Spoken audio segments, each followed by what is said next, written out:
A paz do Senhor Jesus. Amém, igreja? Abra sua Bíblia no livro de Atos dos Apóstolos, capítulo de número 23, verso de número 1 ao verso de número 35, em nome do Senhor Jesus. Amém? Assim diz as Sagradas Escrituras. Paulo perante o Sinédrio, conspiração dos judeus contra Paulo. Este é o mandamento para Cesareia. E pondo Paulo os olhos no conselho, disse: varões e irmãos, até o dia de hoje tenho andado diante de Deus com toda boa consciência, mas o sumo sacerdote Ananias mandou os que estavam junto dele que o ferissem na boca. Então Paulo lhe disse: Deus te ferirá, parede branqueada. Tu está aqui assentado para julgar-me conforme a lei, e contra a lei me mandas ferir? E os que ali estavam disseram: injúrias o sumo sacerdote de Deus?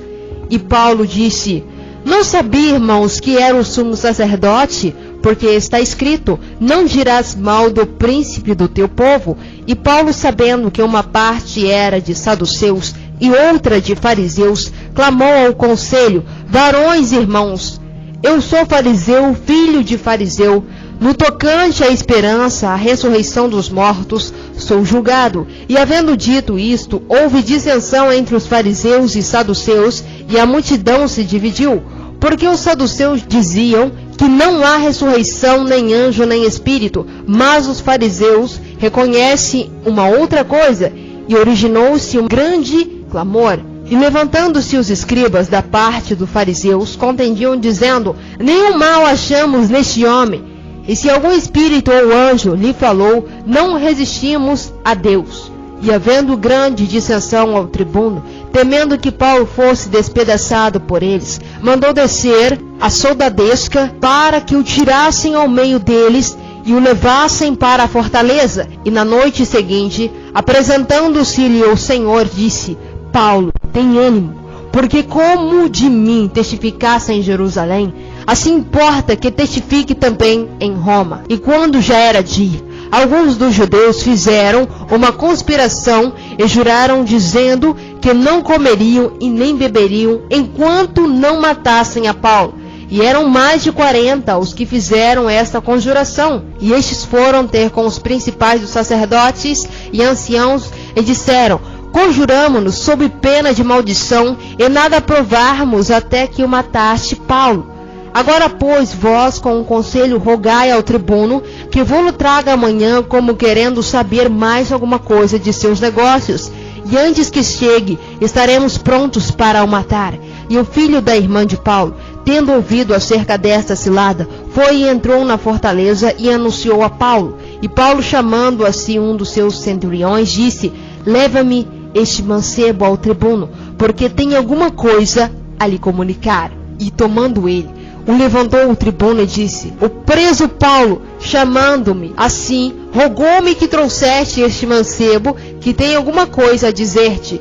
E o tribuno, tomando-o pela mão e pondo-se à parte, perguntou-lhe em particular: que tens que me contar? E disse: os judeus concertaram a rogar-te que amanhã leves Paulo ao conselho, como tendo de inquirir dele mais alguma coisa ao certo. Mas tu os creais, porque mais de que 40 homens dentre eles lhe andam armando ciladas, os quais lhe obrigaram, sob pena de maldição, a não comerem nem beberem até que tenham o matado. E já estão apercebidos, esperando de ti a promessa. Então o tribuno despediu o mancebo, e mandando-lhe que ninguém dissesse o que havia contado aquilo. E chamando 2 centuriões, disse: aprontai para as 3 horas da noite 200 soldados e 70 de cavalo, e 200 lanceiros para irem até Cesareia, e aparelhai cavalgaduras, para que, pondo nelas a Paulo, o levem salvo ao presidente Félix. E escreveu uma carta que continha isto: Cláudio Lisias, a Félix, potentíssimo presidente, saúde. Esse homem foi preso pelos judeus, e estando já a ponto de ser morto por eles, sobrevim eu com a saudadesca e o livrei, informando de que era romano, e querendo saber a causa por que acusavam, o levei ao conselho, e achei que o acusavam de algumas questões da sua lei. mas que nenhum crime havia nele digno de morte ou de prisão, e sendo notificado que os judeus haviam de armar ciladas a este homem, logo te enviei, mandando também acusadores que perante ti digam o que tiverem contra ele. Passa bem.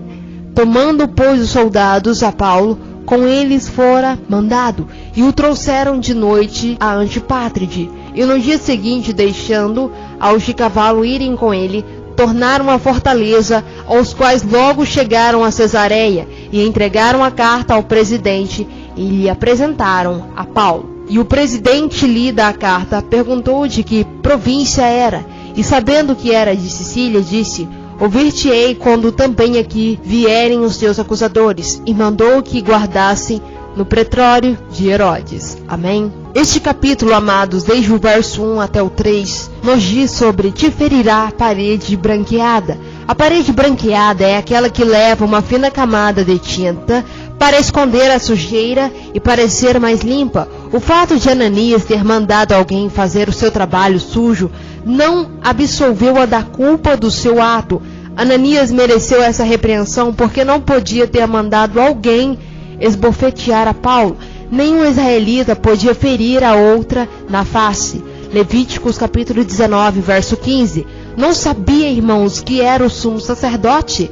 Veja que Paulo não justificou a sua atitude, mas se arrependeu do que disse. Não sabia. Há muitas razões para explicar porque Paulo não sabia que Ananias era o sumo sacerdote. É possível que a sua visão não estivesse boa, e por isso ele não conseguiu vê-lo direito. Ou talvez essa não fosse uma assembleia formal do Sinédrio, e o sumo sacerdote talvez não estivesse usado as suas vestes sacerdotais, ou sentado no lugar habitual. Já se havia passado 20 anos que Paulo não fazia mais parte daquele conselho, e bem provável que ele não soubesse quem era o sumo sacerdote naquela ocasião. Os saduceus não criam na ressurreição dos mortos, em milagres, na vida após a morte e na existência dos anjos. Os fariseus, por outro lado, criam nas coisas sobrenaturais e aceitavam tudo o que os saduceus negavam. Não resistamos a Deus. Eles devem ter se lembrado do conselho do famoso mestre Gamaliel em Atos capítulo 5, verso 39. Testifiques também em Roma. Avisado por seus amigos para não ir a Jerusalém, Paulo deve ter colocado em dúvida sua decisão, mas o Senhor o encorajou a não temer, porque ele estava sob cuidado soberano de Deus. Assim como Paulo tinha dado testemunho de Jesus como prisioneiro em Jerusalém, ele o faria em Roma. As prisões de Paulo o levariam a glorificar a Deus de uma maneira impossível de se fazer sem elas. A disposição do conselho judaico de ajudar na trama de assassinato de Paulo mostra que eles sabiam que o argumento empregado para o acusá-lo era muito fraco. Paulo foi tirado da cidade na calada da noite, escoltado por centenas de soldados. Ao que parece, o tribuno percebeu que a trama para assassinar Paulo era algo tão sério que usou quase a metade da tropa da fortaleza Antônia para escoltar o apóstolo por pelo menos parte do caminho para Roma, e escreveu uma carta que continha isso: Cláudio Lisias a Félix, potentíssimo governador, saúde. A lei de Roma requereria que o oficial subordinado enviasse uma carta com o prisioneiro, declarando o caso quando ele era enviado ao seu superior. Ao deixar Jerusalém, quando toda a cidade estava dormindo, os soldados a pé e a cavalo atraíram pouca atenção. Cerca de 65 quilômetros à frente estava Antipátride, onde um desfiladeiro rochoso ao longo da estrada era um lugar perfeito para emboscadas. Antipátride era uma cidade usada pelos romanos como base de suas tropas. O restante da viagem seria por um caminho plano, onde não seria necessário grande número de soldados. Os soldados que estavam a pé retornaram a Jerusalém, deixando a cargo de 70 soldados a cavalo a escolta de Paulo até a Cesareia, a capital da Judeia. Podemos ver nessa proteção extraordinária que Deus providenciou o quanto a vida de Paulo estava em suas mãos. o governador Antônio Félix governou a Judéia de 52 a 60 depois de Cristo. Félix havia sido escravo, mas ganhou do imperador Cláudio a condição de homem livre.